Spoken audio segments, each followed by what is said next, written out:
Je suis Carole Diamant, je suis professeure de philosophie depuis fort longtemps et je suis également déléguée générale de la Fondation Égalité des chances qui a pour but de soutenir les élèves issus de l'éducation prioritaire en encourageant d'une part les projets pédagogiques pluridisciplinaires innovants, d'une part, et d'autre part en essayant de multiplier les liens et les passerelles entre le monde de l'éducation et le monde de l'entreprise. Bonjour, je m'appelle Catherine Abel et je suis à la salle de Saurin.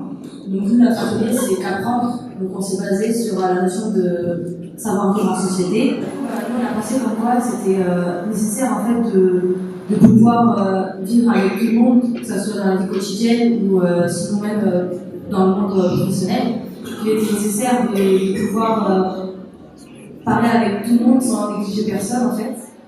Oui, vous avez des questions plutôt. Alors, quelles sont les questions qui vous taraudent? Un petit peu de curiosité de ma part sur les travaux en groupe intergénérationnels, interglobaux. Et c'est vrai que j'ai envie de savoir, est-ce que, si vous avez eu des exemples, est-ce que vous imaginez dans ces travaux, quel type de travaux, ce qui s'y passait, ce qu'on y a repris?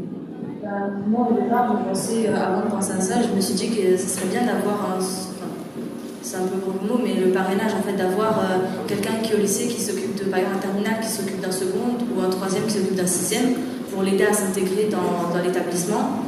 Et ensuite, j'ai pensé qu'au lieu d'à chaque fois de faire des exposés par rapport aux cours, que ce serait bien de faire des exposés par rapport à quelque chose de complètement à part, qui n'a rien à voir avec l'école, en fait, que ça soit sur la politique ou sur des choses qu'on aime, en fait, le sport, enfin n'importe quel thème, mais qui soit pas en rapport avec l'école pour nous faire penser à autre chose. Et ce serait mieux de le faire en groupe, pour avoir différentes opinions, et voilà, enfin, c'est mieux. Et ça nous motive aussi à travailler. Ceux que ça pourrait intéresser, je vous donne l'exemple, j'ai en tête un des projets que la Fondation a soutenu. Ça a été soutenu à Douai, c'est-à-dire dans le nord de la France, à côté de Lille, dans l'Académie de Lille. C'est un projet qui s'est organisé autour de pigeons voyageurs. C'est typiquement ce que dit cette jeune fille, c'est-à-dire qu'il se trouvait par hasard que quelqu'un dans le lycée était capable de s'occuper de pigeons voyageurs. Les professeurs ont créé un projet interdisciplinaire autour des pigeons voyageurs. Alors, ils se sont groupés de mémoire, c'était un professeur de bio, un prof de lettres, un prof d'histoire, et le prof de philo sans oublier aussi. Dans mes rêves, je voudrais que les enfants soient très heureux à l'école parce qu'ils y passent une quinzaine d'années, au fond, c'est-à-dire beaucoup de temps, entre 10 et 15 ans. Donc je souhaiterais que les enfants soient heureux à l'école, que les professeurs soient heureux à l'école et surtout que les professeurs et les enfants soient heureux ensemble, puisque nous vivons ensemble toute la journée. Vous les élèves, vous passez toutes vos journées à l'école et nous passons une immense partie de notre vie à l'école également. Et si nous pouvions être heureux ensemble, sans doute que nous aiderions à ce que la société de demain soit constituée d'élèves heureux et donc d'individus équilibrés heureux. Voilà, dans mes rêves. Quel changement tu proposes pour l'école? Que l'école soit plus égalitaire et qu'un élève ait beaucoup de moyens au monde et ait les mêmes chances de réussir. Je vois l'école parfaite, une école justement où tout le monde est à égalité et où tout le monde réussit justement. L'école de mes rêves, une école avec plus d'égalité, sans préjugés, avec plus d'harmonie,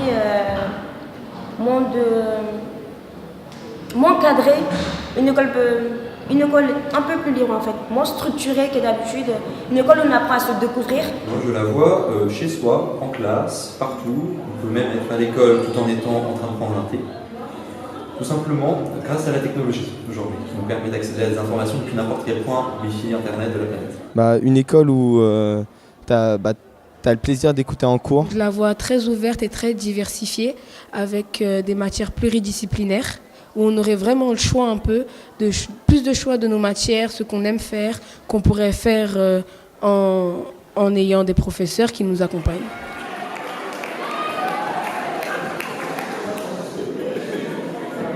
Le monde change, mais l'école non. Et donc du coup, ce décalage entre, là c'est un parmi d'autres, mais ce décalage entre le fait de gratter le papier, comme on dit entre nous, au collège et tout, et alors que dans la vie de tous les jours on est sur nos portables et tout. Je pense que instaurer le numérique dans la vie de l'éducation permettrait de casser un peu ce décalage. Notre première idée, c'était de changer le système de notes, parce que le système de notes actuel peut parfois créer des compétitions, de l'injustice, et parce que cela ne représente pas vraiment les progrès réels de l'élève. Et on pouvait faire ça en mettant en place toujours que le professeur met toujours un commentaire constructif et positif, par exemple en encourageant l'élève, en lui donnant des conseils. Et notre deuxième raison, c'est pour éviter qu'en fait qu'on a beaucoup de contrôle sur la même journée et qu'on peut faire cela en prévoyant par exemple un calendrier à l'avance pour mieux pouvoir s'organiser pour réviser le contrôle.